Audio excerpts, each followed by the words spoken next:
Iran ও যুক্তরাষ্ট্রের পারমাণবিক আলোচনার ভবিষ্যৎ এখন শুধু দুই দেশের কূটনীতির বিষয় নয়, এটি হয়ে উঠেছে মধ্যপ্রাচ্যের উত্তাল রাজনীতির টানাপোড়েনের কেন্দ্রবিন্দু। এই আলোচনার উপর দাঁড়িয়ে আছে পারস্য উপসাগরীয় অঞ্চল জুড়ে অর্থনৈতিক স্বার্থ, সামরিক উত্তেজনা এবং দীর্ঘমেয়াদী নিরাপত্তার প্রশ্ন।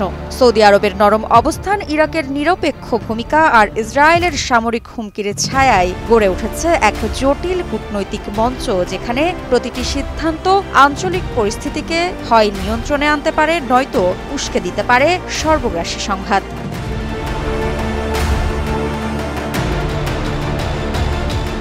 তেহরান ও ওয়াশিংটনের মধ্যকার চলমান পারমাণবিক আলোচনা মধ্যপ্রাচ্য জুড়ে রাজনৈতিক উত্তেজনা সত্ত্বেও সম্ভাবনার নতুন দরজা খুলে দিচ্ছে। সংবাদ মাধ্যম মেহের নিউজের এক প্রতিবেদনে জানা যায়, পারস্য উপসাগরীয় সহযোগিতা পরিষদের PGCC দেশগুলো, বিশেষ করে সৌদি আরব, সংযুক্ত আরব আমিরাত ও কাতার এই আলোচনার পক্ষে অবস্থান নিয়েছে, তবে নিরাপত্তা ও অর্থনৈতিক নিশ্চয়তার শর্তে। এদিকে ইয়েমেন ইস্যুতেও আঞ্চলিক উত্তেজনা চরমে।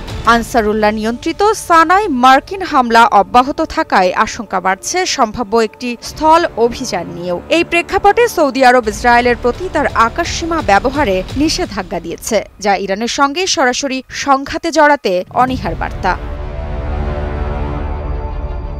PGCC দেশগুলো তেল নির্ভর অর্থনীতির ভারসাম্য রক্ষায় শান্তি চায়। সৌদি ভিশন 2030, যা দেশটির অর্থনৈতিক বৈচিত্র্যকরণের লক্ষ্য নির্ধারণ করে, সেটিও এই শান্তিপূর্ণ সমঝোতার ওপরেই নির্ভরশীল।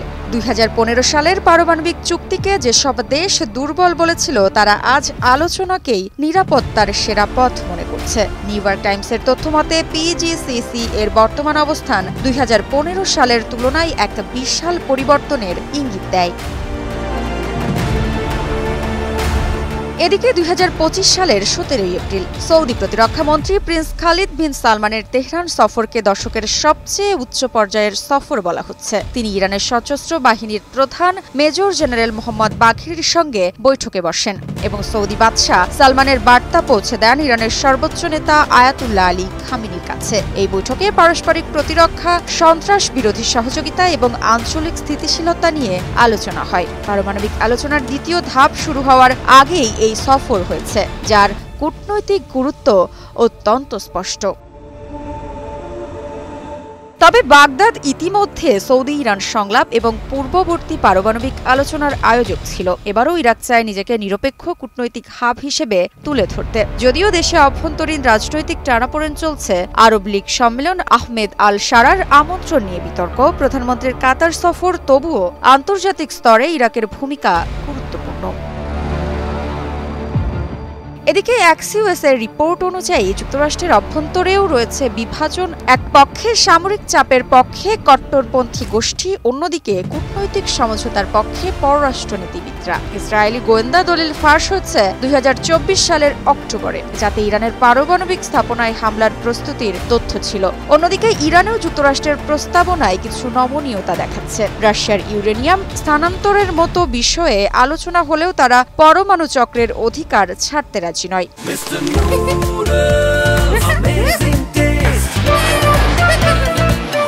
এখানে রয়েছে তিনটি সম্ভাব্য ভবিষ্যৎ দৃশ্যপট। এক, প্রথমত কারাকারি নিয়ন্ত্রণের মাধ্যমে ধাপে ধাপে নিষেধাজ্ঞা প্রত্যাহার। পরিস্থিতি বিবেচনায় এটাই সবচেয়ে ইতিবাচক এবং সম্ভাবনাময় পথ।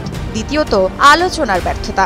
যুক্তরাষ্ট্রের অগ্রহণযোগ্য শর্তের কারণে আলোচনা ভেস্তে গেলেও ইরান তার কর্মসূচি বাড়িয়ে দিতে পারে, যা সরাসরি সামরিক সংঘাতের দিকে ঠেলে দিতে পারে। তৃতীয়ত, আন্তঃবর্তী চুক্তি, ইউরেনিয়াম সমৃদ্ধকরণ কমানো বা সাময়িকভাবে স্থগিত করার মতো ইস্যুতে সীমিত সমঝোতা। বর্তমান বাস্তবতায় এটি সবচেয়ে সম্ভাব্য পথ বলে বিশ্লেষকদের মত।